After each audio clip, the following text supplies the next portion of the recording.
Hello everyone and welcome back to our YouTube channel Quick Guide. Today I'm here with another video to show you guys how you can log in into your Reading Hospital employee account. First of all, just go onto your search engine and on the search bar, just type in Reading Hospital login and hit enter. Now after you've done that, your many results will pop up in your screen. Click on the first link that pops up. As you can see, now the link has been opened up on my screen where you can see you need to put your correct user ID and password in order to sign in. But in case you forgot your username, you can reset your username by this button forgot username. Or you forgot your password, you can easily reset that as well by clicking this button forgot password. And in case you are new here and you don't have an account on Mytower Health, you can sign up through here by clicking on sign up now.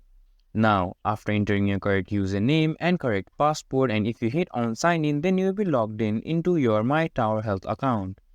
So guys, this much for this video. I hope you guys find our video helpful. Be sure to leave a like and subscribe to our channel. And don't forget to comment down for reviews and more content like this. See you guys in our next video. Thank you for watching.